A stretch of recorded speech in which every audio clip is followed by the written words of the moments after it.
Start करते हैं chapter number 58 acute and chronic inflammations of the larynx. तो इसमें सबसे पहले जो है हम अक्यूट लैरिंजाइटिस को डिस्कस करते हैं कि अक्यूट लैरिंजाइटिस जो है ना, मतलब लैरिंग्स की इन्फ्लामेशन, ये इन्फेक्शियस भी हो सकती है, नॉन इन्फेक्शियस भी। तो इसकी इटियोलॉजी क्या है, किस वजह से ये अक्यूट लैरिंजाइटिस होता है। जो इन्फेक्शियस टाइप होती है वो ज़्यादा कॉमन है, याद रखिएगा, और यूजुअली फॉलो करती है अपर रेस्पिरेटरी इन्फेक्शन को।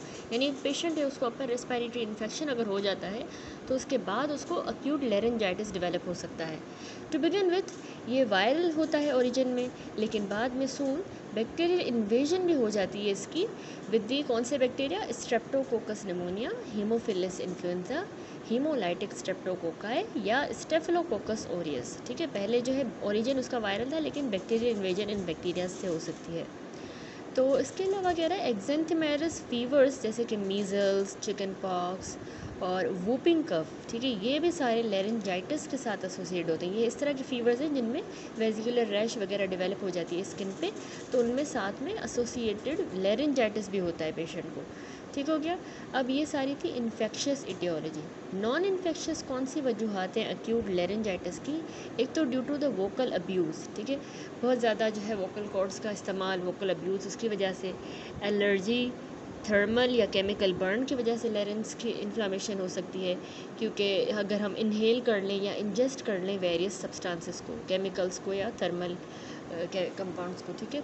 इसके अलावा जब लैरिंजल ट्रॉमा हो जाए, जैसे कि एंडोट्रैकियल जब इंट्यूबेशन की जाती है तो उसके दौरान अगर ट्रॉमा होगा तो अक्यूट लैरिंजाइटिस हो सकती है। क्लिनिकल फीचर्स क्या होंगे? सिम्टम्स जो होते हैं ना इसके यूजुअली एब्रप्ट होते हैं ऑनसेट में, ठीक है, अचानक से जो है इसके सिम्टम्स स्टार्ट होते हैं, और उसमें एक तो पहले पेशेंट को हॉर्सनेस होगी जो कि लीड करेगी कंप्लीट लॉस ऑफ वॉइस, ठीक है, हॉर्सनेस के बाद उसके कंप्लीट लॉस ऑफ वॉइस हो जाएगा। दूसरा, डिस्कम्फर्ट या उसके थ्रोट में पेन रहेगा, पार्टिकुलरली जब वो बात करेगा, उस बात करने के बाद उसको गले में थोड़ा सा डिस्कम्फर्ट या पेन होगा। नंबर 3, उसको ड्राई इरिटेटिंग कफ होगी, ठीक है, खांसी होगी जो कि और ज़्यादा रात के टाइम पे वर्स हो जाएगी, और खुश्क किस्म की इरिटेटिंग खांसी लैरिंग्स की इन्फ्लामेशन की वजह से, ठीक है। एंड जनरल सिम्टम्स जो हैं हेड कोल्ड, इसके अलावा रॉनेस या ड्राइनेस थ्रोट की, मलेज, फीवर हो जाना, अगर लैरिंजाइटिस वायरल इन्फेक्शन के बाद हुआ है of the upper respiratory tract तो उसमें पेशेंट को फीवर भी होगा, ठीक है, अगर वायरल के बाद हुआ है। तो क्लिनिकल फीचर्स के बाद कह रहा है कि लैरिंजल अपीयरेंस कैसी होगी। वो लैरिंजल जो लैरिंग्स की अपीयरेंस होती है ना, वो वेरी करेगी सिवियरिटी ऑफ डिजीज़ के साथ, यानी जितनी सिवियर डिजीज़ होगी उस हिसाब से। तो अर्ली स्टेजेस में क्या होता है कि हमें एरिदमा और एडिमा मिलेगा एपिग्लोटिस का, ठीक है, एपिग्लोटिस था ना फ्लैप लाइक, उसका एरिदमा और एडिमा, एरी एपिग्लोटिक फोल्ड्स का भी, और एरिटिनोइड्स का, वेंट्रिकुलर बैंड्स। लेकिन जो वोकल कॉर्ड्स हैं वो याद रखिएगा हमें वाइट ही अपीयर होंगे, near normal and stand out in contrast to the surrounding mucosa, betraying the degree of hoarseness the patient has, ठीक है। बनस्पत मतलब ऐसा कह रहा है कि जितनी पेशेंट को हॉर्सनेस है उसको उसकी जो आवाज़ है वो बिल्कुल फिर लॉस हो जाती है, और जो हॉर्सनेस हुई है उस हिसाब से अगर हम देखें तो उस हिसाब से वोकल कॉर्ड्स बिल्कुल सही पड़े होते हैं, तो ये बिल्कुल बिट्रे कर रहा है उसको, ठीक है। तो ये कहना चाह रहा है, मतलब वोकल कॉर्ड्स बिल्कुल सही रहते हैं, बाकी चीज़ों का एरिटेनॉइड वगैरह, एपिग्लोटिक फोल्ड, एपिग्लोटिस, इनका एडिमा और एरिदमा होता है। बाद में क्या होगा, लेटर जो है ना हाइपरीमिया और स्वेलिंग जो है वो इंक्रीज़ होना शुरू हो जाएगी, ठीक है। इनिशियली वो एरिदमा और एडिमा था, फिर हाइपरीमिया और स्वेलिंग बढ़ना शुरू होगी, तो वोकल कॉर्ड्स भी अब जो है ना रेड और स्वॉलन हो जाएंगे। जो सब ग्लोटिक नीचे वाला जो रीजन था ना वो भी इन्वॉल्व हो सकता है, ठीक है। स्टिकी किस्म की जो सिक्रीशंस हैं वो हमें मिलेंगी कॉर्ड्स के दरमियान inter arytenoid region. In case of vocal abuse submucosal haemorrhages में भी seen in the vocal cord, ठीक है, इवन हेमरेजेस भी मिल सकते हैं। ट्रीटमेंट क्या है? सबसे पहला वोकल रेस्ट, ठीक है, मतलब बातचीत नहीं करनी, वोकल कॉर्ड्स को रेस्ट देनी है, ये मोस्ट इम्पॉर्टेंट सिंगल फैक्टर है, ठीक है। यूज़ जो ऑफ वॉइस जो होता है अक्यूट लैरिंजाइटिस के दौरान, अगर पेशेंट अपनी वॉइस को इस्तेमाल करे तो उससे इनकम्प्लीट या डिलेड रिकवरी होगी, तो इसलिए हम मना करते हैं कि वॉइस के इस्तेमाल ना करें और वॉइस वोकल रेस्ट दे। नंबर 2 ट्रीटमेंट है avoidance of the smoking and alcohol, ना अल्कोहल यूज़ करना है ना स्मोक करना है, ठीक है। स्टीम इनहेलेशन ये बहुत अच्छा रहता है, ये बेंजोइन टिंक्चर जो होता है ना, टिंक्चर ऑफ बेंजोइन, उसकी मदद से हम करते हैं, स्टीमिंग पेशेंट को देंगे। ऑयल ऑफ यूकलिप्टस भी अच्छा होता है, या पाइन का ऑयल, ये भी सूदिंग होते हैं और ना जो विसिड किस्म की जो थिक सिक्रीशंस हैं उनको लूजन करने में मदद करते हैं, ठीक है। तो स्टीम इनहेलेशन। इसके अलावा कफ सेडेटिव, क्योंकि इसको पेशेंट को कफ हो रही है तो to suppress the troublesome irritating cough हम उनको सेडेटिव देंगे, कफ सेडेटिव्स। एंटीबायोटिक्स देंगे अगर पेशेंट को सेकेंडरी इन्फेक्शन हुआ है फीवर के साथ, और टॉक्सीमिया या परुलेंट किस्म का अगर पस वाला उसको बलगम आ रहा है, एक्सपेक्टोरेशन हो रही है, तो फिर हमें एंटीबायोटिक देने होते हैं। इसके अलावा लेरिंजाइटिस की ट्रीटमेंट में एनाल्जेसिक्स देंगे, क्योंकि उसको लोकल पेन भी तो हो रहा है, उसको रिलीव करने के लिए और डिस्कम्फर्ट को। स्टीरॉइड्स क्यों देंगे? ये लेरिंजाइटिस में यूज़फुल रहते हैं। अगर लेरिंजाइटिस थर्मल या केमिकल बर्न्स की इंजेक्शन या इन्हेलेशन की वजह से हुआ है तो स्टीरॉइड्स बहुत अच्छे रहते हैं, हम स्टीरॉइड्स देंगे। अक्यूट मेम्ब्रेनस लेरिंजाइटिस कह रहा है कि एक ऐसी कंडीशन होती है जो कि बिल्कुल अक्यूट मेम्ब्रेनस टॉन्सिलाइटिस की ही सिमिलर होती है, उसी की तरह होती है। और ये अक्यूट मेम्ब्रेनस लेरिंजाइटिस असल में जो पायोजेनिक हमारे नॉन स्पेसिफिक ऑर्गेनिजम्स हैं उनकी वजह से होता है, ठीक है। ये बिगिन होगी लैरिंग्स के अंदर या फिर ये एक्सटेंड कर सकती है फ्रॉम द फेरिंग्स, ठीक है। इसको हमें लेरिंजल जो डिप्थीरिया होता है उसमें भी इस तरह की सूडो मेम्ब्रेन्स बनती हैं, तो उससे हमें डिफ्रेंशिएट करना होगा, ठीक है। ये लैरिंग्स में बिगिन हुई है फिर फेरिंग्स तक एक्सटेंड करती है, जबकि डिप्थीरिया में फेरिंग्स से ही जो है स्टार्ट होता है। अच्छा जी, उसके बाद आ जाता है अक्यूट एपिग्लोटाइटिस, जिसको हम सुप्राग्लोटिक लेरिंजाइटिस भी कहते हैं, ठीक है। सुप्राग्लोटिक जो है ना, इसका मतलब होता है हमारे वोकल कॉर्ड से ऊपर वाला जितना भी एरिया होगा वो सुप्राग्लोटिक होगा। तो सुप्राग्लोटिक लेरिंजाइटिस को अक्यूट एपिग्लोटाइटिस कहा जाता है। ये क्या चीज़ है? ये एक असल में अक्यूट इन्फ्लामेटरी कंडीशन होती है जो हमारे सुप्राग्लोटिक स्ट्रक्चर्स तक ही सिर्फ कन्फाइंड रहेगी, यानी एपिग्लोटिस वोकल कॉर्ड से ऊपर ऊपर। तो उसमें ये इन्फ्लामेशन एपिग्लोटिस में होगी, एरी एपिग्लोटिक फोल्ड्स और एरिटिनॉइड्स। तो इसमें होता क्या है, बहुत ज़्यादा मार्क्ड हमें इडीमा मिलता है इन तीनों स्ट्रक्चर्स का। इडीमा हो जाएगा तो जाहिर सी बात है ये एयरवे को ऑब्स्ट्रक्ट करेगा। अब ये क्यों अक्यूट एपिग्लोटाइटिस होता है?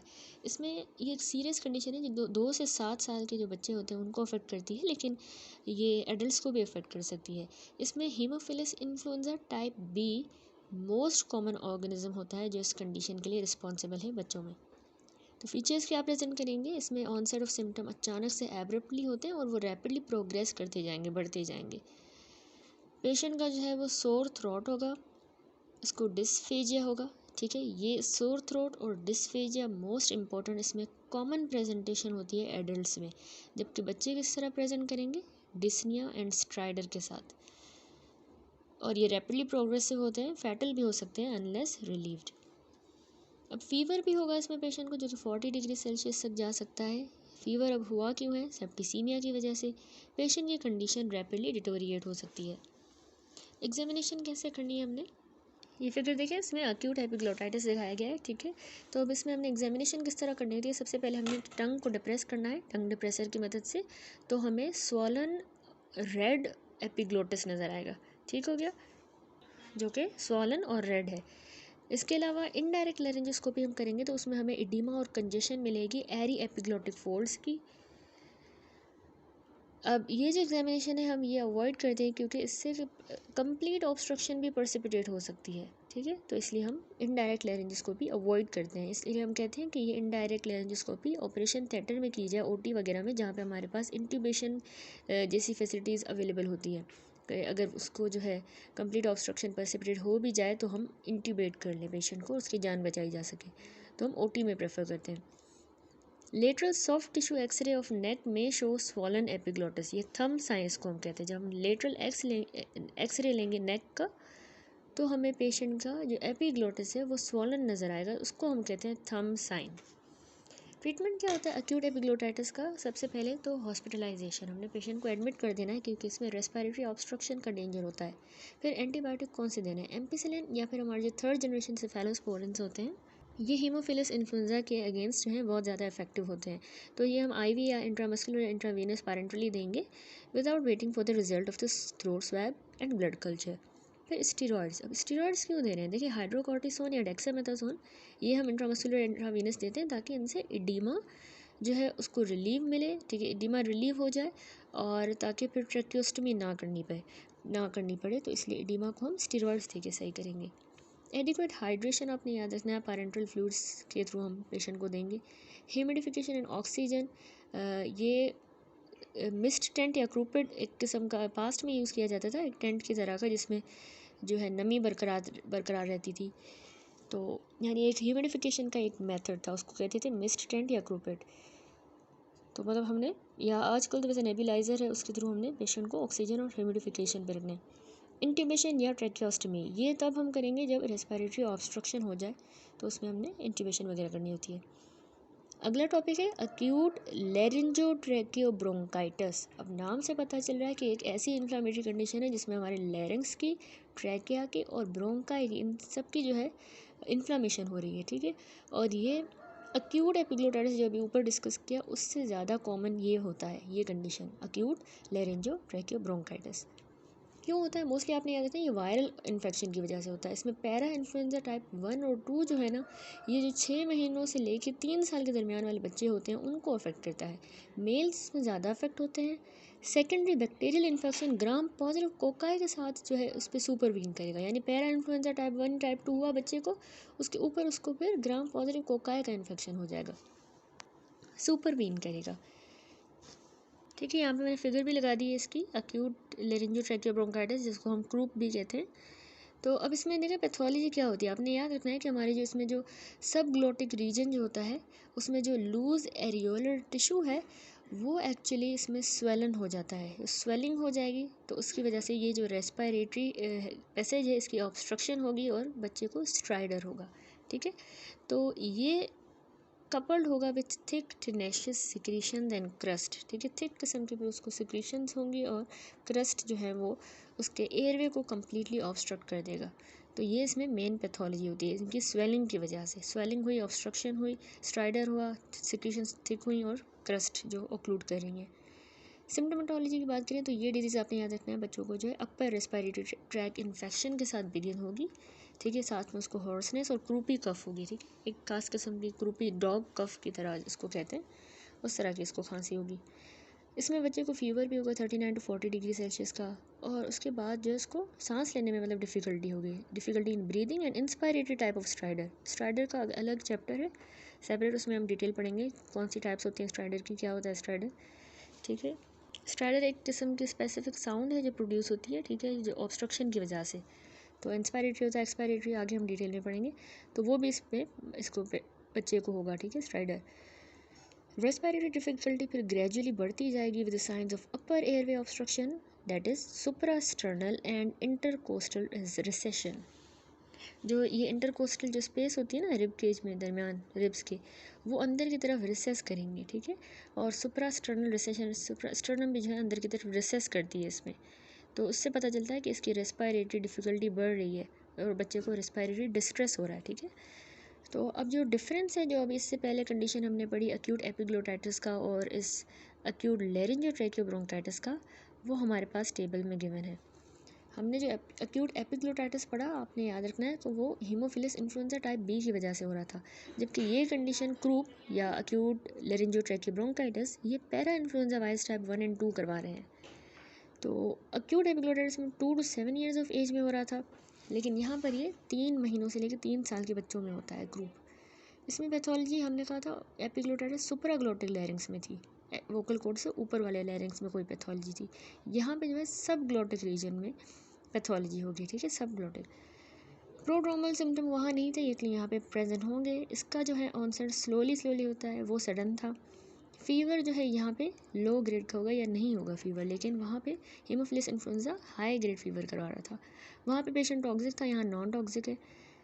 इसमें कफ जो है हमने कहा क्रूप जिसकी वजह से हम उसको कह रहे हैं, यानी बार्किंग सील लाइक, सील एक समुद्री जानवर होता है, वो जिस तरह बार्क करता है या डॉग जिस तरह बार्क करता है उस तरह की इसमें कफ होगी, लेकिन एपिग्लोटाइटिस में कफ नहीं होती। स्ट्राइडर भी एपिग्लोटाइटिस में था लेकिन बहुत ज़्यादा था, लेकिन यहाँ पे प्रेजेंट होगा। ऑर्डिनोफेजिया एपिग्लोटाइटिस में प्रेजेंट था और उसमें साथ में ड्रूलिंग ऑफ सिक्रीशन हो रही थी, यहाँ पे ऑर्डिनोफेजिया नहीं होगा। रेडियोलॉजी में वहाँ हमने थंब साइन मोस्ट इंपॉर्टेंट कहा था, एक्सरे पे हमें मिलेगा लेटरल व्यू में। इसमें क्रूप में हमें स्टीपल साइन मिलता है, ठीक है, steeple sign anteroposterior view पे मिलेगा, वो लेटरल व्यू पे थंब साइन था।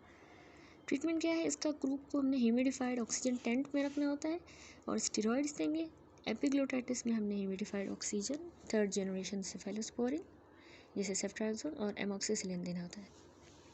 एक्यूट एपिग्लोटाइटिस में हम एग्जामिनेशन लैरिंग्स की और रेडियोग्राफ्स अवॉइड करते हैं, ठीक है, क्योंकि ना उससे ऑब्स्ट्रक्शन जो है वो परसिपिटेट हो सकती है, कंप्लीट ऑब्स्ट्रक्शन हो जाएगी। लेकिन यहाँ पर ग्रुप में जो है स्टिपल जो होता है उसका मतलब होता है, जो हमने कहा ना स्टीपल साइन हमें मिलेगा antero posterior view of the neck में।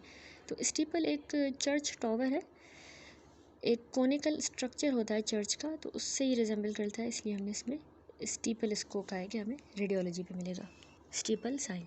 जिस तरह एक चर्च का टॉवर होता है बिल्कुल उस तरह। यहाँ पर देखिए आपको स्टीपल साइन नज़र आ रहा होगा, बिल्कुल एक चर्च के टॉवर की तरह।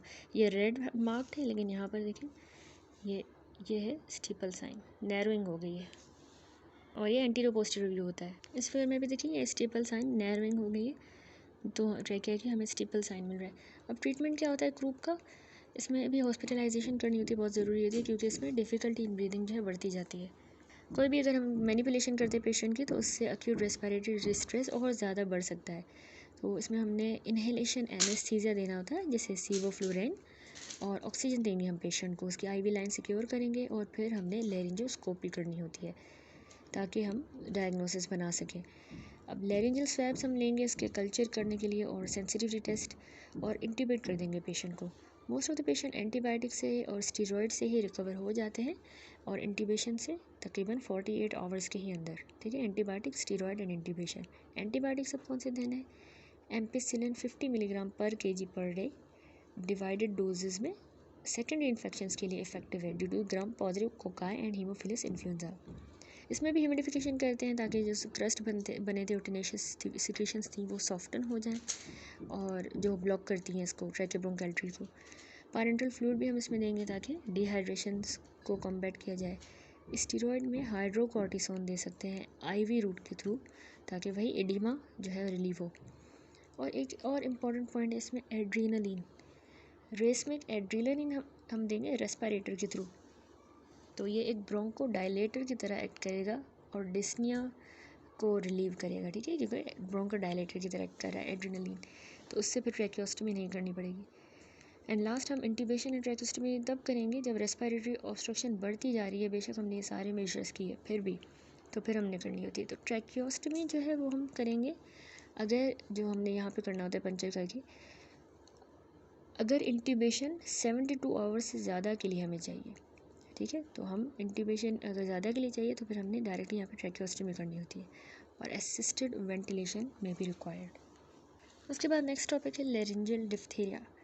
अब डिप्थीरिया लेरिंग्स पे भी होता है, इसमें एटियोलॉजी क्या है, वही जो है mostly secondary to the faucial diphtheria, यानी जो फॉसेस होते हैं हमारे थ्रोट में, उसके सेकेंडरीली लेरिंग्स को भी इफेक्ट करता है, और ये 10 ईयर्स ऑफ एज से बिलो वाले जो चिल्ड्रन हैं उनको होता है। इसका इंसिडेंस अब कम हो गया क्योंकि आजकल जो है इम्यूनाइजेशन हो गई है, चीज़ बहुत ज़्यादा उसका यूज़ हो रहा है, तो आजकल ये केसेस कम होते हैं।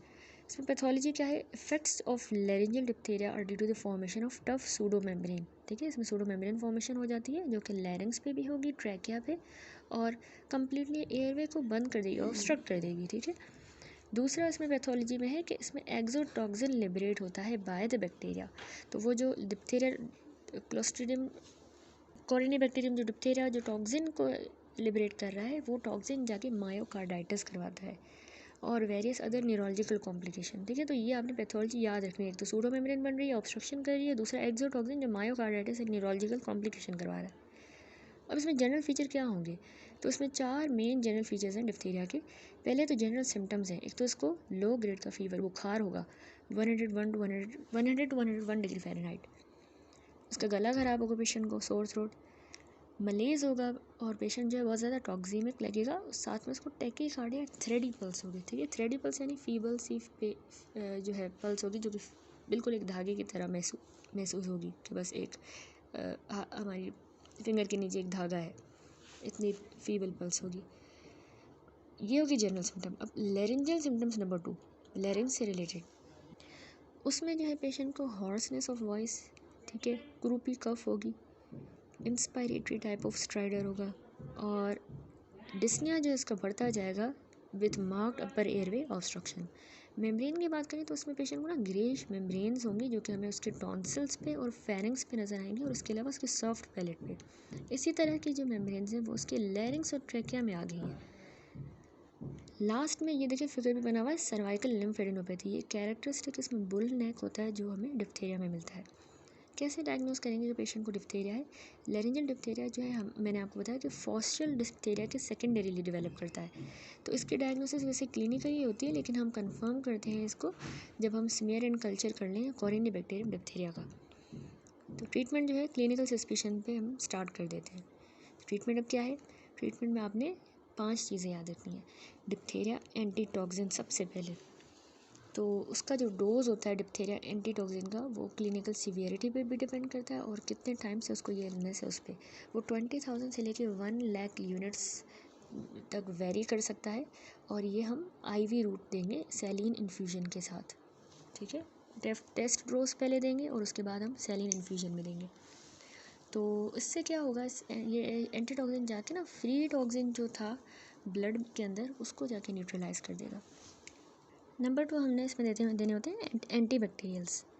इसमें benzyl penicillin 5 lakh units intramuscularly हम देंगे every 6 hours for 7 to 10 days तक। ठीक है, या फिर हम इसके अलावा एमॉक्सिसिलिन दे सकते हैं, ये भी डिप्थीरिया बेसिलाई के अगेंस्ट इफेक्टिव है। एरिथ्रोमाइसिन भी दे सकते हैं उनके लिए जो पेनिसिलिन से एलर्जिक है। नंबर 3 ट्रीटमेंट में आता है कि हमने एयरवे को मेंटेन रखना है। एयरवे के लिए आपने याद रखना है कि हम ट्रैकियोस्टमी कर सकते हैं, ज़रूरी होगा। डायरेक्ट लेरेंजोस्कोपी से हम इन डिप्थेरिक मेम्ब्रेन्स को रिमूव करेंगे और फिर हम इंट्यूबेशन कर सकते हैं। इंट्यूबेशन से उसकी जो रेस्पिरेटरी ऑब्स्ट्रक्शन है वो रिलीव होगी और उससे फिर हम ट्रैकियोस्टमी हमारे लिए आसान हो जाएगी। ठीक है, इंट्यूबेशन जो था वो हम करते हैं इसके नोज़ के या ओरल के थ्रू जो है एंडोट्रैकियल ट्यूब पास करवा के, जबकि ट्रैकियोस्टमी हमने जो है ट्रैकियल रिंग पे ही परफोरेशन करके करना होता है। तो यहाँ पर कह रहा है कि हमें इसमें जो है ट्रैकियोस्टमी एसेंशियल होता है। फिर कह रहा है कि डायरेक्ट लेरेंजोस्कोपी पे हमने डिप्थेरिक मेम्ब्रेन को रिमूव कर दिया, तो उससे फिर मेम्ब्रेन अब रिमूव हो गई ना, तो फिर ये इंट्यूबेशन ईजी हो जाएगी। जो हम नोज़ से या माउथ से पास करवाते हैं ट्यूब, वो ईजी हो जाएगी और फिर हम सब्सिक्वेंट ट्रैकियोस्टमी कर सकते हैं। नंबर 4 ट्रीटमेंट में आता है कि पेशेंट को हमने कंप्लीट बेड रेस्ट का कहना है 2 से 4 हफ्ते। क्यों? क्योंकि इससे जो है वो मायोकार्डाइटिस उसको हो गई है, तो उसके लिए इफेक्टिव रहेगा कि बेड रेस्ट करे। और कॉन्टैक्ट्स जो हैं उनको भी हमने इम्यूनाइज़ करना होगा, पेशेंट के जो भी कॉन्टैक्ट्स हैं। अब अगर ये कंडीशन डेवलप हो गई है डिप्थीरिया, उससे आगे जाके कॉम्प्लिकेशंस क्या हो सकती हैं? एक तो ये मेम्ब्रेन्स बन रही हैं तो ये एयरवे को ऑब्स्ट्रक्ट करेंगी और पेशेंट की डेथ हो सकती है एस्फिक्सिया की वजह से। नंबर 2 हमने कहा इसमें एक्सोटॉक्सिन लिबरेट हो रहा है, तो वो जाके मायोकार्डाइटिस करवाएगा और सर्कुलेटरी फेलियर करवा देगा।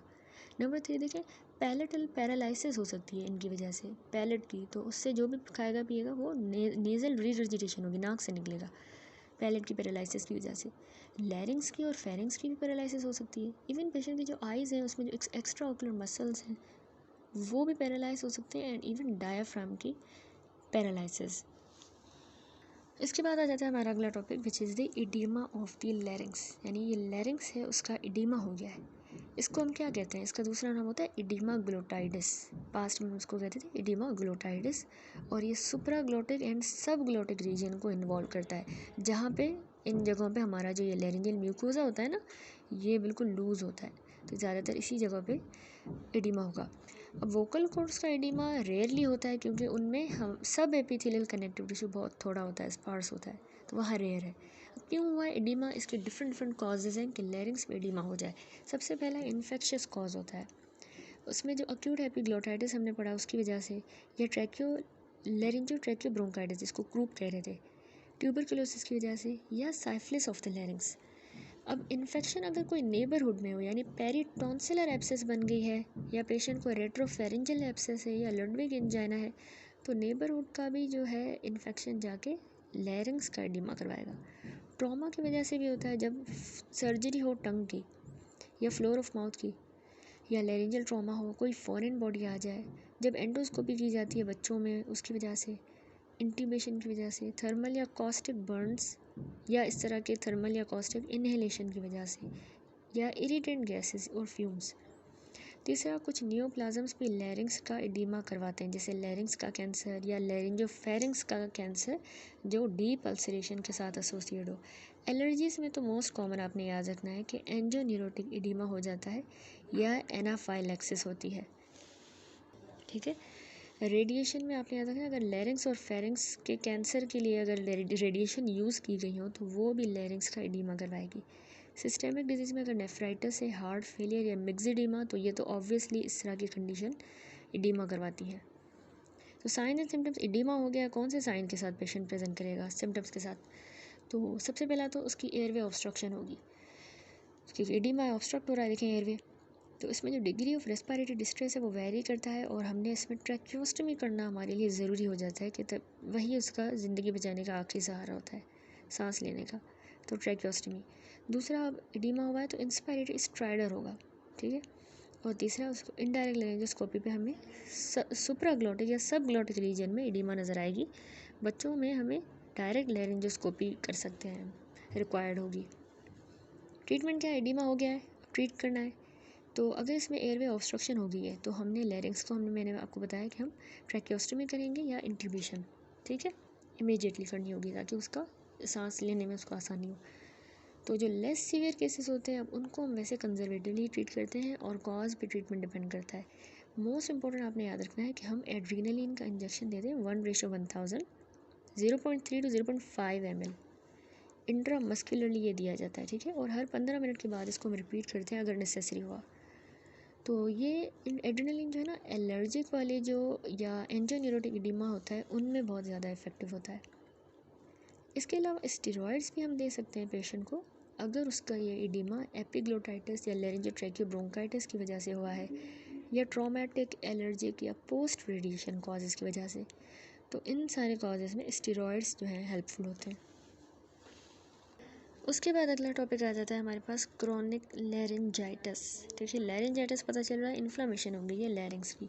तो क्रोनिक लैरिंजाइटिस याद रखिएगा 2 टाइप्स होती हैं। एक होती है क्रोनिक लैरिंजाइटिस विदाउट हाइपरप्लेजिया, ठीक है, उसमें हाइपरप्लेजिया नहीं होगा, उसको हम दूसरा नाम देते हैं क्रोनिक हाइपरेमिक लैरिंजाइटिस। दूसरी कंडीशन होती है क्रोनिक हाइपरट्रॉफिक लैरिंजाइटिस, जिसको हम क्रोनिक हाइपरप्लास्टिक लैरिंजाइटिस भी कहते हैं। उसमें मतलब हाइपरप्लेजिया हो जाता है। तो विदाउट हाइपरप्लेजिया वाली क्या कौन सी कंडीशन है? उसमें डिफ्यूज़ इन्फ्लेमेटरी कंडीशन होती है जो कि सिमेट्रिकली यानी पूरे लैरिंग्स को इन्वॉल्व करेगी, डिफ्यूज़ है, ठीक है। यानी सबको कैसे, मतलब ट्रू वोकल कॉर्ड्स को, वेंट्रिकुलर बैंड्स को, इंटर एरिडिनल रीजन और जो रूट ऑफ द एपिग्लोटिस होती है इनको इन्वॉल्व करेगी। क्यों हुआ है ये क्रोनिक लैरिंजाइटिस विदाउट हाइपरप्लेजिया? ये अगर अक्यूट सिंपल लैरिंजाइटिस हुआ हो, जो इस चैप्टर का हमारा पहला टॉपिक था, अक्यूट सिंपल लैरिंजाइटिस, जो हमने कहा था इन्फेक्शियस भी होता है, नॉन इन्फेक्शियस भी होता है, ठीक है। तो उसके अक्यूट सिंपल लैरिंजाइटिस के या मतलब रिजॉल्व ना हुआ हो, यानी इनकम्प्लीटली रिजॉल्व हुआ हो, या उसी के बार बार रिकरेंट अटैक आ रहे हों, तो वो क्रोनिक लैरिंजाइटिस करवाएगा विदाउट हाइपरप्लेजिया। इसके अलावा अगर किसी को क्रोनिक इन्फेक्शन है उसके पैरानेजल साइनसिस में, कोई पुराना क्रोनिक इन्फेक्शन, या उसके दांतों में या उसके टॉन्सिल्स में और चेस्ट में भी, या फिर, तो ये भी कंट्रीब्यूट करते हैं टू क्रोनिक लैरिंजाइटिस। कुछ ऑक्यूपेशनल फैक्टर्स की वजह से भी होता है, आपको पता है, जैसे डस्ट से एक्सपोजर हो जाए, फ्यूम्स से, जैसे माइनर्स जो होते हैं, स्ट्रोकर्स और गोल्ड आयरन स्मिथ, ठीक है, जो इसको तराशते हैं उनमें, ठीक है। इसके अलावा स्मोकिंग एंड अल्कोहल से भी क्रोनिक लैरिंजाइटिस होता है। परसिस्टेंट ट्रॉमा ऑफ कफ, यानी खांसी हो रही है जिस किसी भी क्रोनिक लंग डिजीज़ की वजह से, खांस के उसने ट्रॉमा कर करके अपने लैरिंग्स को क्रोनिक लैरिंजाइटिस कर दिया। इसके अलावा वोकल अब्यूज़, बहुत ज़्यादा वोकल कॉर्ड्स से सिंगर्स वगैरह अपने यूज़ करते हैं, ऊंचा बोलते हैं, गाना गाते हैं, तो उनमें भी क्रोनिक लैरिंजाइटिस होती है। अब क्लिनिकल फीचर्स क्या होंगे? सबसे पहले तो आपने याद रखना है कि इसमें पेशेंट को हॉर्सनेस होगी। कॉमनेस्ट कंप्लेंट जिसके साथ पेशेंट आता है क्रोनिक लैरिंजाइटिस वाला, वो कहता है कि मुझे, मेरी आवाज़ जो है वो भारी हो गई है, हॉर्सनेस ऑफ वॉइस, ठीक है। उसकी आवाज़ आसानी से टायर्ड हो जाती है और पेशेंट जो है बिल्कुल एफोनिक हो जाता है at the end of the day, मतलब पूरा दिन बोल के फिर आकर में उसका आवाज़ ही नहीं निकल रहा होता। Number 2, constant Hawking. इसका क्या मतलब है? इसमें ना पेशेंट को ड्राइनेस और इंटरमिटेंट टिकलिंग हो रही होगी गले में, ऐसे खराश हो रही होगी गले में, ठीक है, और खुश्क हो गया होगा गला, और पेशेंट मतलब अपना गला बार बार जो है साफ़ करने की कोशिश करेगा, क्लियर करने की, जैसे ऐसे करते हैं, तो इसको कहते हैं कॉन्स्टेंट हॉकिंग। ये भी क्रोनिक लैरिंजाइटिस का फीचर है। तीसरा, उसको गले में डिस्कम्फर्ट होगी, और चौथा, उसको खांसी होगी। खांसी कौन सी होगी? ड्राई एंड इरिटेटिंग किस्म की खांसी होगी। तो जब हम लैरिंग्स की एग्जामिनेशन करेंगे ना, तो उसमें हमें हाइपरीमिया, इसका हमने दूसरा नाम कहा था हाइपरीमिक, क्रॉनिक हाइपरीमिक लेरिंजाइटिस इसीलिए कह रहे हैं कि एग्जामिनेशन में हमें देखिए रेडनेस हाइपरीमिया नज़र आएगी लेरिंजल स्ट्रक्चर्स की, वोकल कॉर्ड्स जो है हमें डल और रेड नज़र आएंगे, फिगर देखिए रेड राउंडेड किस्म के, और इसके अलावा विसिड म्यूकस के फ्लैक्स भी हमें नज़र आ रहे होंगे इन वोकल कॉर्ड्स पे, और इंटर एरिटेनॉइड रीजन पे भी वो म्यूकस होगा, ठीक है, दो एरिटेनॉइड्स के दरमियान वाले रीजन पे। तो ट्रीट कैसे करना है इस क्रॉनिक हाइपरीमिक लेरिंजाइटिस को या विदाउट हाइपरप्लेजिया लेरिंजाइटिस को? इसमें सबसे पहले जो उसकी वजह बनी थी क्रोनिक यानी अपर या लोअर रेस्पिरेटरी ट्रैक का इन्फेक्शन, उसको हमने एलिमिनेट करना है। यानी अगर उसको साइनसिस में इन्फेक्शन है, टीथ में क्रोनिक चेस्ट का इन्फेक्शन है यानी ब्रोंकाइटिस, ब्रोंकिएक्टासिस, टीबी, उन सारे इन्फेक्शन को ट्रीट करना है। फिर हम आते हैं कि उसके इरिटेटिंग फैक्टर्स को अवॉइड करें, जैसे स्मोकिंग की वजह से हो रहा है, अल्कोहल या polluted environment, dust and fumes, तो उनको अवॉइड करें। फिर voice rest and speech therapy, voice rest जो होता है ना, वो हमने प्रोलॉन्ग उसको कहना है कि अपनी आवाज़ यूज़ ना करें, हफ्तों से लेकर महीनों तक उसने अपनी आवाज़ यूज़ नहीं करनी, और पेशेंट को हमने ट्रेन करना है कि अपनी वॉइस का प्रॉपर यूज़ करें, ठीक है, बहुत एक्सेस यूज़ ना करें।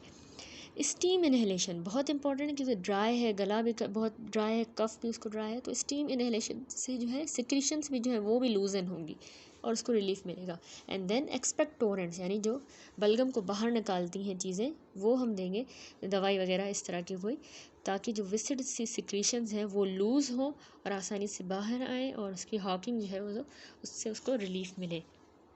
ठीक है, हॉकिंग था ना, यानी इंटरमिटेंट टिकलिंग हो रही थी थ्रोट में, तो उससे उसको रिलीफ मिले। तो अब जो दूसरी टाइप है उसको हम कह रहे हैं क्रॉनिक हाइपरट्रॉफिक लेरिंजाइटिस। ठीक है, इस फिगर में भी देखें बना हुआ है कि इसमें क्या होगा कि हाइपरट्रॉफी हो जाती है, इसका दूसरा हमने नाम दिया क्रॉनिक हाइपरप्लास्टिक लेरिंजाइटिस।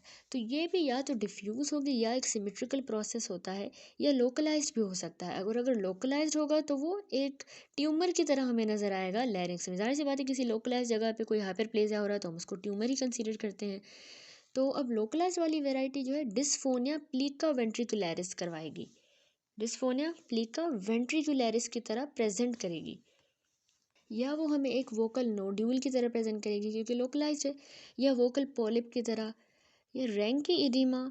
ठीक है, रैंकी इडीमा वोकल कॉर्ड्स में जो है होता है, और या फिर कॉन्टैक्ट अल्सर की तरह। तो ये सारे हमने रेलेवेंट सेक्शन में, इसी यूनिट में जो है सेक्शन में डिफरेंट चैप्टर्स में डिस्कस किए हैं ये सारी कंडीशन, वहाँ हम डिटेल में देखेंगे। अब इटियोलॉजी क्या है इस वाले की, हाइपरप्लास्टिक वाले की भी सेम है जिस तरह हमने क्रोनिक लेरिंजाइटिस विदाउट हाइपरप्लेजिया में कॉजेज डिस्कस किए, सेम कॉजेज होंगे, यानी ऑक्यूपेशनल थे, कोई क्रोनिक इन्फेक्शन हो बॉडी में, या स्मोकिंग एंड अल्कोहल, बहुत ज़्यादा पर्सिस्टेंट ट्रॉमा, कफ की वजह से ट्रॉमा हो जाए, या फिर वोकल अब्यूज़। ठीक है, अब यहाँ पे पैथोलॉजी क्या है, अब देखिए इसमें ना पैथोलॉजी जो चेंजेस होते हैं वो ग्लॉटिक रीजन में स्टार्ट होंगे, ठीक है, यहाँ पे शुरू होंगे, और फिर बाद में ये जाके वेंट्रिकुलर बैंड्स जो हैं, जो हमारे फाल्स वोकल कॉर्ड्स होते हैं, वहाँ तक फैल जाएगी पैथोलॉजी, और बेस ऑफ द एपिग्लोटिस तक, इवन सब ग्लोटिस तक चली जाएगी। तो इसमें हमारे जो यहाँ का म्यूकोजा, सब म्यूकोजा और म्यूकस ग्लैंड्स होते हैं, और आखिरी स्टेजेस में जो है वो हमारे जो इंट्रिंसिक जो लैरिंग्स के मसल्स होते हैं, और इवन जॉइंट्स भी जो है सब कुछ अफेक्ट हो जाता है। तो इनिशियली होता है क्या, शुरू शुरू में हाइपरीमिया यानी रेडनेस होगी, इडीमा होगा, सेल्युलर इन्फिल्ट्रेशन हो जाती है सब म्यूकोजा की। फिर क्या होता है कि सूडो स्ट्रेटिफाइड जो हमारा सीलिएटेड एपिथेलियम है ना रेस्पिरेटरी म्यूकोजा का, वो चेंज हो जाएगा स्क्वामस टाइप के अंदर, और जो वोकल कॉर्ड्स के अंदर स्क्वामस एपिथेलियम नॉर्मली होती है, उसकी हाइपरप्लेजिया एंड कैराटिनाइजेशन हो जाएगी। ठीक है, हाइपरप्लेजिया एंड कैराटिनाइजेशन। म्यूकस ग्लैंड्स जो है उनमें पहले हाइपरट्रॉफी होगी लेकिन बाद में एट्रोफी हो जाएंगे, और सिक्रीशंस खत्म हो जाएंगे, ड्राई हो जाएगा लैरिंक्स में, मतलब म्यूकस ग्लैंड्स की एट्रोफी हो जाएगी, सिक्रीशंस बिल्कुल ड्राई अप हो जाएंगी। अब हम क्लिनिकल फीचर्स देखते हैं इस हाइपरप्लास्टिक लेरिंजाइटिस के। तो ये डिजीज़ ज़्यादातर आपने याद रखना है मेल्स को अफेक्ट करती है, 8:1 होता है इसमें, एज ग्रुप जो 30 से 50 साल की उम्र के दरमियान ये उनको होती है लोगों को। तो इसमें हॉर्सनेस जो है, constant desire to clear the throat, बार बार उसको होगा कि मैं अपना गला साफ़ करूं, उसकी आवाज़ में हॉर्सनेस होगी, ड्राई कफ होगी, अपनी आवाज़ उसकी जो टायर्ड हो जाएगी, और उसको डिस्कम्फर्ट इन द थ्रोट होगी। ये सब उसको एक्सटेंडेड पीरियड ऑफ टाइम से होगा, और यही उसके कॉमन प्रेजेंटिंग सिम्टम होंगे। एग्जामिनेशन जब हम करेंगे तो वो चेंजेस डिफ्यूज़ होते हैं और सिमेट्रिकल, दोनों साइड पे एक जैसे। तो एक तो सबसे पहले नंबर 1 आपने याद रखना, एग्जामिनेशन पे हमें लैरिंजल म्यूकोजा थोड़ा सा डस्की रेड नज़र आएगा और थिकंड, क्योंकि हाइपर प्लास्टिक है तो थिकंड आपने याद रखना है कि म्यूकोजा थोड़ा थिकंड हो जाएगा और डस्की रेड। वोकल कॉर्ड्स जब हम देखेंगे तो वो हमें देखें रेड कलर के और स्वॉलन नज़र आएंगे। इनके देखें वोकल कॉर्ड्स के जो एजेस है ना, ये हमें बिल्कुल जो है इनकी शार्प डिमार्केशन ख़त्म हो गई है और ये बिल्कुल राउंड राउंड से हो गए हैं, ठीक है, रेड और राउंडेड और स्वॉलन। तो आखिरी स्टेजेस में क्या होता है, ये बल्कि हो जाते हैं और इर्रेगुलर हो जाते हैं। इर्रेगुलरिटी की वजह से ये नोड्यूलर किस्म के हमें नज़र आ रहे होते हैं, ऐसे लग रहा होता है कि इनमें नोड्यूल्स हैं, इतने ज़्यादा ये बल्कि स्वॉलन हो जाते हैं। तीसरा जो वेंट्रिकुलर बैंड यानी फाल्स वोकल कॉर्ड, वो भी हमें रेड और स्वॉलन नज़र आएंगे और वो हम मिस्टेक भी कर सकते हैं फॉर द प्रोलैप्स या इवर्जन ऑफ द वेंट्रिकल। ऐसे लगेगा कि वो प्रोलैप्स हो गया है, इवर्ट होकर बाहर आ गया है वेंट्रिकल, जबकि असल में वो वेंट्रिकुलर बैंड्स ही होते हैं जो कि स्वॉलन एंड रेड नज़र आते हैं। चौथा, हमें इसमें कॉर्ड्स की जो मोबिलिटी होती है ना, ये मोबाइल होते हैं ना, वो इम्पेयर हो जाएगा। क्यों ये मोबाइल नहीं रहेंगे, क्योंकि बहुत ज़्यादा देखिए एडिमा हो गया और इनफिल्ट्रेशन हो गई है, तो उसकी वजह से जो है ये मोबाइल नहीं होंगे। और बाद में जो है ना मस्कुलर एट्रोफी की वजह से, या जो ये हमारा क्रिकोइड का और एरिटिनोइड का क्रिको एरिटिनोइड जॉइंट होता है, उसमें आर्थराइटिस हो जाता है, तो उसकी वजह से वोकल कॉर्ड मूव नहीं कर पाएंगे और इमोबाइल हो जाएंगे। तो अब ट्रीटमेंट क्या होता है विथ हाइपरप्लेजिया वाली क्रोनिक लैरिंजाइटिस का। सबसे पहले इसमें कंजर्वेटिव ट्रीटमेंट है, जिस तरह हमने क्रोनिक लैरिंजाइटिस विदाउट हाइपरप्लेजिया में दिया था। वहाँ क्या ट्रीटमेंट दिया था कि जो भी इन्फेक्शन है पहले उसको एलिमिनेट करो, जो भी इरिटेटिंग फैक्टर है स्मोक वगैरह, डस्ट, पोल्यूटेड इन्वायरमेंट, उनको अवॉइड करो।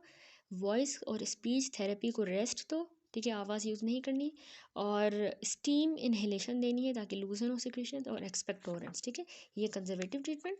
फिर सर्जिकली अब इसमें क्या ट्रीटमेंट है, इसमें हमने जो वोकल कॉर्ड होते हैं ना, इनकी स्ट्रिपिंग करनी होती है। जो भी इसमें हाइपरप्लास्टिक और एडिमेटस हुआ म्यूकोजा है उसको हमने निकाल देना होता है, रिमूव करना होता है, ठीक है। सिलेक्टेड केसेस में हम ये कर सकते हैं।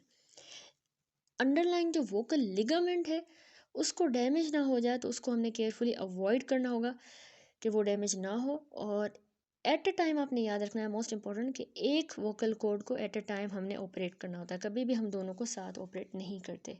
ठीक हो गया, दैट्स इट।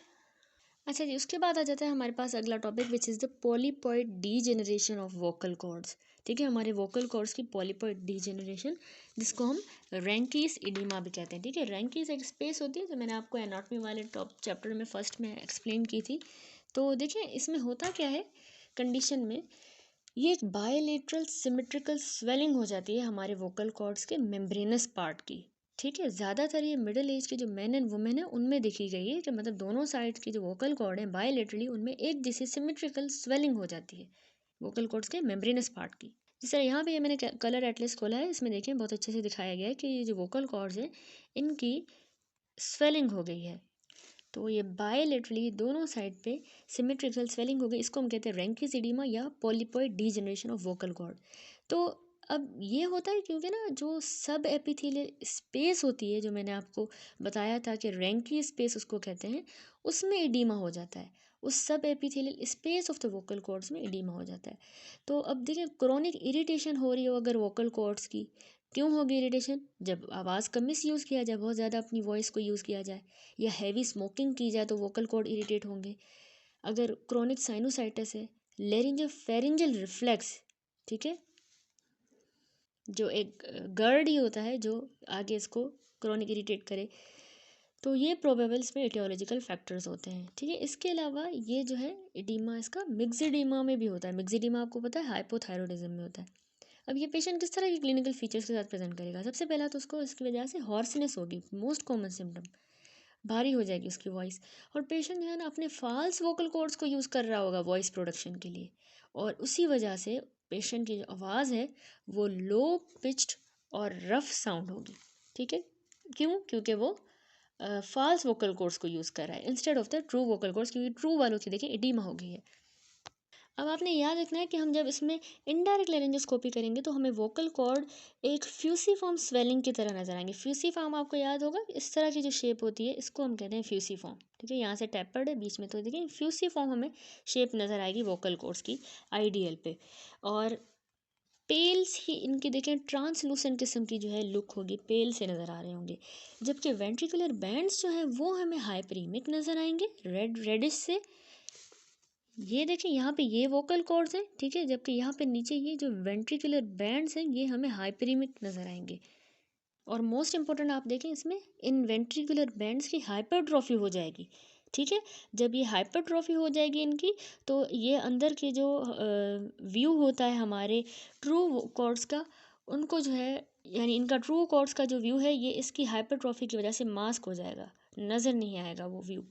तो ट्रीटमेंट क्या है, अब पेशेंट को हो गया है रेंकी इडिमा, उसको हमने क्या करना होता है, सबसे पहले डीकॉर्टिकेशन ऑफ द वोकल कॉर्ड, यानी जो एपिथेलियम होता है उसकी एक स्ट्रिप को हमने रिमूव करना होता है, ठीक है। पहले एक साइड के वोकल कॉर्ड पे करेंगे, फिर दूसरे के, यानी removal of strip of epithelium.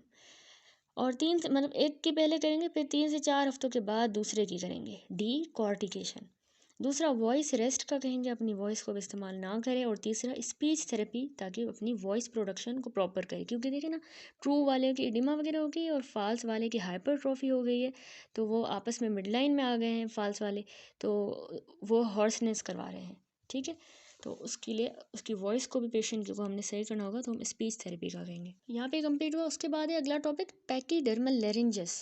पैकीडर्मल लेरिंजस ये भी बहुत इंपॉर्टेंट टॉपिक है, और ये भी जो है इजी सा है। इसमें क्या होता है, पैकीडर्मिया लेरिंजिस से आपको याद आ जाए कि ये एक क्रॉनिक हाइपरट्रॉफिक लेरिंजाइटिस है, जो लेरिंग्स के सिर्फ जो पोस्टीरियर पार्ट होता है उसको अफेक्ट करेगी।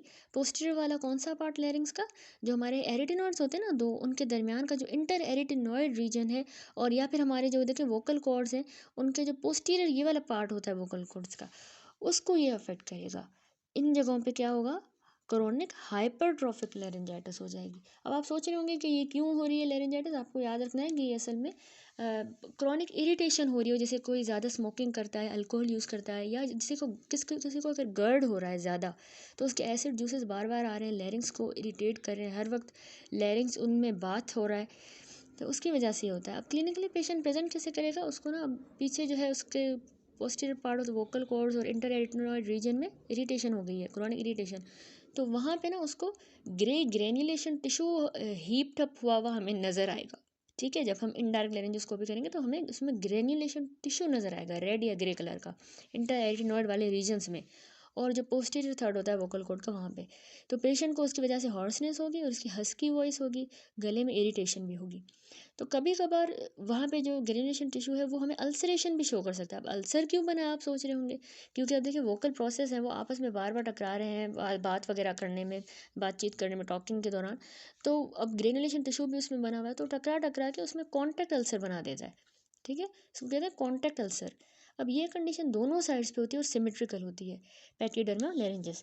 तो इसमें ये जो ग्रेन्युलेशन टिश्यू और अल्सर ये सब बन रहा है ना, इसमें मैलिग्नेंट चेंज नहीं होता, ठीक है, मैलिग्नेंसी में नहीं जाएगा। लेकिन हाँ, अगर हमने बायोप्सी फिर भी करनी होती है, ताकि हम कार्सिनोमा को रूल आउट कर सकें कि ये कोई टीबी या कार्सिनोमा तो नहीं है, तो हमने बायोप्सी फिर भी करनी होती है। इसका वैसे कॉज मैंने आपको बताया कि इतना अनसर्टेन है, लेकिन मोस्टली उन मैन में होता है जो बहुत ज़्यादा अल्कोहल लेते हैं, या स्मोकिंग करते हैं, या बाकी फैक्टर जैसे फोर्सफुली टॉक करना, बहुत ज़्यादा बात करना, एक्सेसिव यूज़ करना, और गैस्ट्रोइसोफेजियल रिफ्लक्स हो अगर उसको पोस्टीरियर पार्ट ऑफ लैरिंग्स में, तो एसिड जूसेस जो है हमारे स्टमक से वो पूरे लैरिंग्स को बात करके रखते हैं, तो उसकी वजह से इसमें ग्रेनुलेशन टिश्यू हो जाता है। अब ट्रीटमेंट होता है कि अभी ये जो ग्रेनुलेशन टिश्यू बना है ना, उसको हमने ऑपरेटिंग माइक्रोस्कोप के थ्रू रिमूव करना होता है, ठीक है, और ये इसके रिपीटेशन करनी होती है, क्योंकि ये दोबारा बन जाता है फिर से ग्रेनुलेशन टिश्यू, तो रिपीट करना होता है फिर कुछ टाइम बाद। और इसके अलावा एसिड रिफ्लक्स को पेशेंट का कंट्रोल करना होगा, और स्पीच थेरेपी का हम उसको कहेंगे, ठीक है, क्योंकि हॉर्सनेस वगैरह हो गई है। उसके बाद अगला टॉपिक आता है हमारे पास एट्रोफिक लेरिंजाइटिस, यानी जिसको हम लेरिंजाइटिस सिका कहते हैं। एट्रोफी के नाम से पता चल रहा है कि इसमें जो हमारा लेरिंजल म्यूकोजा है, उस म्यूकोजा की एट्रोफी हो गई है और क्रस्ट फॉर्मेशन हो गई है, ठीक है। एट्रोफी हो गई है लेरिंजल म्यूकोजा की, और क्रस्ट फॉर्मेशन। तो अब ये वाली कंडीशन वुमेन्स में देखी गई है, और जिनको एट्रोफिक राइनाइटिस एंड फेरेंजाइटिस होता है, उसके साथ ये वाली एट्रोफिक लेरिंजाइटिस भी डेवलप हो जाता है। तो अब कौन से सिम्टम्स के साथ फीमेल प्रेजेंट करेगी, उसकी वही हॉर्सनेस ऑफ वॉइस, जो टेम्परेली इम्प्रूव होगी जब वो खांसेगी, या उसकी क्रस्ट जो है वो रिमूव होंगी, जिसमें हमने कहा ना क्रस्ट फॉर्मेशन भी हो रही है, जब वो रिमूव होंगी तो उसकी आवाज़ सही हो जाएगी। वैसे उसको ड्राई इरिटेटिंग किस्म की कफ होगी, कभी कभार उसको डिस्निया भी हो सकता है, क्योंकि वो क्रस्ट जो है वो ऑब्स्ट्रक्ट कर रही है एयर पैसेज को, एयरवे को। एग्जामिनेशन में हमें क्या मिलेगा, एट्रोफिक म्यूकोजा जो फाउल स्मेलिंग क्रस्ट के साथ कवर हुआ होगा। आपको याद होगा नोज़ वाले टॉपिक में हमने पढ़ा था एट्रोफिक राइनाइटिस, जिसमें भी फाउल स्मेलिंग जो है क्रस्ट बनती थी। तो यहाँ पे भी फाउल स्मेलिंग क्रस्ट होंगी जो एट्रोफिक म्यूकोजा को कवर करके रखी होंगी। और जब हम ये क्रस्ट को हम एक्सपेल करेंगे, निकालेंगे या रिमूव होंगी, तो पीछे म्यूकोजा की एक्सकोरिएशन एंड ब्लीडिंग आपने याद रखनी है। ब्लीड होगा। जो क्रस्टिंग जो है हमें ये ट्रैकिया में भी नज़र आ सकती है। ट्रीटमेंट जो है ये होता है कि हमने कॉजेटिव फैक्टर को एलिमिनेट करना हो तो ह्यूमिडिफिकेशन करनी होगी। लैरिंजल स्प्रे जो कि ग्लूकोज इन ग्लिसरीन के साथ आते हैं, या फिर ऑयल ऑफ पाइन, ये उसको आराम देंगे और क्रस्ट को लूजन करने में मदद करेंगे। नेज़ल और फेरेंजल कंडीशंस को भी हमने ज़्यादा अटेंशन देनी होगी कि पेशेंट को साथ में एट्रोफिक राइनाइटिस तो नहीं है या उसको फेरेंजाइटिस तो नहीं है, उनको भी हमने अटेंशन देनी होगी। एक्सपेक्टोरेंट्स जिनमें अमोनियम क्लोराइड या आयोडाइड मौजूद होता है तो वो भी क्रस्ट को लूजन करने में हेल्प करेगा। ठीक हो गया। अब आता है लैरिंग्स की ट्यूबरक्यूलोसिस। ट्यूबरक्यूलोसिस नाम से पता चल रहा है कि इसमें हमेशा कभी भी अगर पल्मोनरी में टीबी लंग्स में होगी तो सेकेंडरीली जाके वो लैरिंग्स को अफेक्ट कर सकती है। ज़्यादातर ये मेल्स में होता है, मिडिल एज के ग्रुप में, और ट्यूबरकल बेसिला लैरिंग्स में चला जाता है। अब गया कैसे? या ब्रोंकोजेनिस या हेमेटोजेनिस रूट के थ्रू, ब्लड के थ्रू या ब्रोंकोजेनिक रूट के थ्रू। पैथोलॉजी क्या है? जो हमारा लैरिंग्स का पोस्टीरियर पार्ट होता है उसको ये डिजीज़ अफेक्ट करती है ज़्यादा बनस्पत एंटीरियर के। ठीक है, पोस्टीरियर में ज़्यादा होगी। कौन से हिस्से अब आप सोच रहे होंगे अफेक्ट होंगे लैरिंग्स के? Inter arytenoid region, ventricular band, vocal cord और एपिग्लॉटिस। ठीक है, तो इसमें हमारा जो ट्यूबरकल वेसिला है ये गया कैसे? अब हमने कहा ब्लड के थ्रू या ब्रोंकोजेनिस। तो असल में जो बलगम आता है ना, स्पूटम, ये बलगम क्या करेगा? ब्रोंकाई से जो बलगम आया है उसमें ट्यूबरकल वेसिला बैठ गया। ठीक है, अब वो जाएगा बलगम लैरिंग्स तक, जिस तरह हम बाहर निकालने की कोशिश करते हैं, तो वहाँ इंटेक्ट हमारे लैरिंजल म्यूकोजा को जाके पेनिट्रेट कर देगा ये बेसिला। पार्टिकुलरली जो हमारा इंटर एरिटिनॉइड रीजन होता है, जो पोस्टीरियर पार्ट है लैरिंग्स का, वहाँ पे। तो ये हो गया ब्रोंकोजेनिक स्प्रेड। तो वहाँ पे अब ये पेनिट्रेट कर गया, वहाँ जाके उसने सब म्यूकोजल ट्यूबरकल्स बना देने हैं, जिनमें केजियस नेक्रोसिस होगी और अल्सरेशन हो जाएगी। लैरिंजल म्यूकोजा में किस तरह दिखाई देगा? रेड होगा, स्वॉलन होगा, क्योंकि उसमें सेलुलर इन्फिल्ट्रेट आ गया है, सूडोएडिमा, और इसको हम सूडोएडिमा कह रहे हैं। ठीक है, stages of perichondritis and cartilage necrosis are not commonly seen these days. आजकल वैसे ये नहीं मिलता हमें, perichondritis and cartilage necrosis. Symptom and sign क्या होंगे? अब ट्यूबरक्लोसिस हो गई है ना लैरिंग्स की, sign and symptom stage of TB पे डिपेंड करेंगे। सबसे पहले आवाज़ जो है, वॉइस, उसकी वीकनेस होगी। सबसे पहला सिम्टम होता है वीकनेस ऑफ वॉइस, उसके बाद उसको हॉर्सनेस होगी।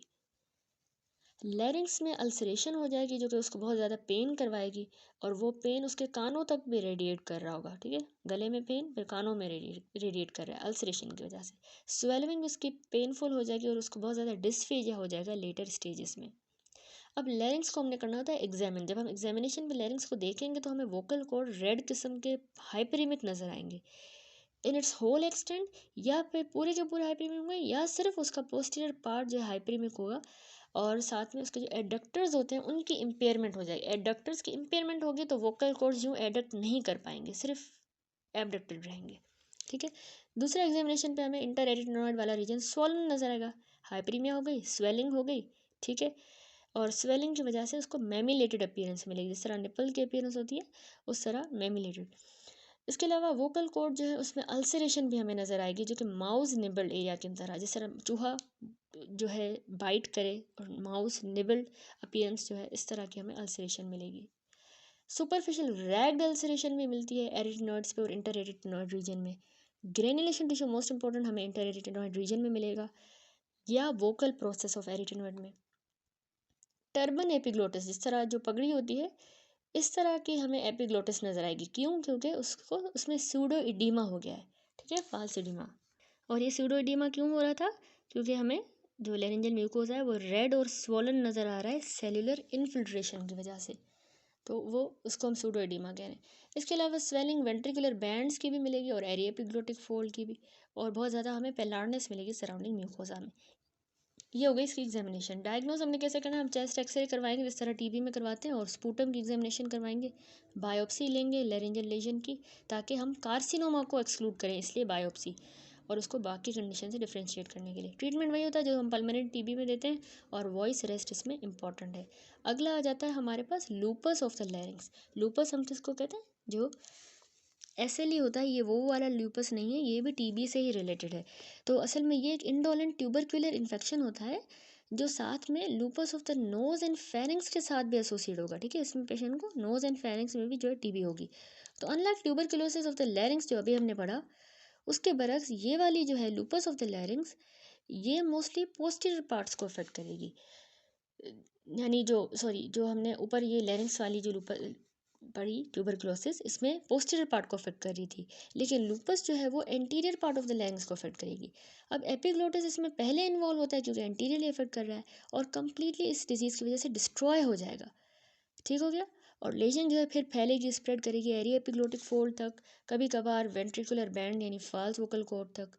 लूपस ऑफ लैरिंग्स एक पेन लेस कंडीशन है। टीबी वाले में पेन भी हो रहा था अल्सरेशन की वजह से, लेकिन ये पेनलेस है, एसिम्टोमेटिक रहती है और रूटीन लैरिंजल एग्जामिनेशन पे डिस्कवर हो सकती है in case of lupus of nose. इसमें कोई भी पल्मोनरी टीबी भी नहीं होती और ट्रीटमेंट जो है वो हम एंटी ट्यूबरक्युलर ड्रग्स ही देते हैं, प्रोग्नोसिस भी इसकी अच्छी है। अब साइफिलिस हमें पता है ट्रेपोनिमा पैलिडम की वजह से होता है। लैरिंग्स का साइफिलिस क्या है? आजकल ये रेयर कंडीशन है, सिर्फ जो गुमास टर्शरी स्टेज में बनते हैं, हमने पढ़ा हुआ है बेसिक पैथोलॉजी में कि टर्शरी स्टेज में गुमास बनते हैं जिनमें कोएगुलेटिव नेक्रोसिस होती है और लिम्फोसाइट्स वगैरह होते हैं। तो ये इसमें हमें मिलेंगे लैरिंग्स में, ठीक है। तो ये कहीं पे भी लैरिंग्स में हो सकता है, स्मूथ सी स्वेलिंग की तरह प्रेजेंट करेंगे ये गुमास, जो बाद में अल्सरेट कर जाएंगे। इसकी डायग्नोसिस जो है बायोप्सी के थ्रू और सीरोलॉजिकल टेस्ट के थ्रू की जाती है। लैरिंजल स्टीनोसिस इसमें मोस्ट इंपॉर्टेंट फ्रीक्वेंट कॉम्प्लिकेशन, यानी लैरिंग्स स्टीनोज हो जाएगा, नैरो हो जाएगा lumen. Then leprosy of larynx है। अब ये भी रेयर कंडीशन है। स्किन या नोज़ की अगर लेप्रोसी हो गई तो उसके साथ लैरिंग्स की लेप्रोसी हो जाती है। इसमें डिफ्यूज नोड्यूलर इन्फिल्ट्रेशन हो जाती है एपिग्लोटिस की, नोड्यूल्स बन जाएंगे एपिग्लोटिस में और एरिया एपिग्लोटिक फोल्ड में और एरिडिनोइड्स में, इनमें भी अल्सरेशन होगी बाद में। नेजल लेप्रोसी के साथ ये एसोसिएट होता है। डायग्नोसिस हम बायोप्सी के थ्रू करते हैं। डिफॉर्मिटी हो जाएगी लैरिंजल इनलेट की और यहाँ पे भी स्टीनोसिस हो रही है at the end result of the disease after healing. फिर है स्क्लेरोडर्मा ऑफ द लैरिंग्स। स्क्लेरोडर्मा से आपको क्या समझ आ रहा है कि ये एक क्रोनिक इन्फ्लामेटरी कंडीशन होती है जो किसकी वजह से हुई है? Most important pathogen Klebsiella rhinoscleromatis. Klebsiella rhinoscleromatis chronic inflammation करवा रहा है। इसकी जो नेज़ल इन्वॉल्वमेंट है, ये नोज़ में भी हमने पढ़ा था, इंडिया में बहुत ज़्यादा कॉमन है, ठीक है। तो लैरिंग्स में जब अगर ये इन्वॉल्व करेगा तो ये ओकेजनली हमें मिलेगा विद या विदाउट नेज़ल लीजन, हो भी सकती है, नहीं भी हो सकती साथ। तो टिपिकली ये एक स्मूथ किस्म की रेड स्वेलिंग होती है जो हमें सब ग्लोटिक रीजन में नज़र आती है। पेशेंट को साथ हॉर्सनेस ऑफ वॉइस भी होती है, वीजिंग होगी, डिस्निया होगा, जो कि इसके प्रेजेंटिंग सिम्टम होंगे। In addition to the nasal lesion इसकी डायग्नोसिस हम बायोप्सी की बेसिस पे करते हैं। ट्रीटमेंट क्या देंगे? मोस्ट इंपॉर्टेंट स्ट्रेप्टोमाइसिन या टेट्रासाइक्लिन, जो स्टीरॉइड्स के साथ देंगे ताकि इसको फाइब्रोसिस ना हो जाए। सब ग्लोटिक स्टीनोसिस इसकी फ्रीक्वेंट कॉम्प्लिकेशन होती है, ठीक है। तो उसके लिए हमें सब्सिक्वेंट रिकॉन्स्ट्रक्टिव सर्जरी करनी होगी। देन लेरिंजल माइकोसिस है। माइकोसिस से समझ आ रहा है फंगल इन्फेक्शन है। तो फंगल इन्फेक्शन जैसे जो कैंडिडियासिस है या हिस्टोप्लाज्मोसिस और ब्लास्टोमाइकोसिस, ये रेयरली हमारे लेरिंग्स को अफेक्ट कर सकते हैं। तो इनकी जो डायग्नोसिस है वो ज़्यादातर हम बायोप्सी की ही बेसिस पे करते हैं, और अगर हमें इसी तरह की जो लेजन है बॉडी के किसी और हिस्से पे मिलती है तो हम डायग्नोस करते हैं कि इसको लेरिंजल माइकोसिस हुआ है। दैट्स इट, अल्हम्दुलिल्लाह ये चैप्टर हमारा 58 कंप्लीट हुआ।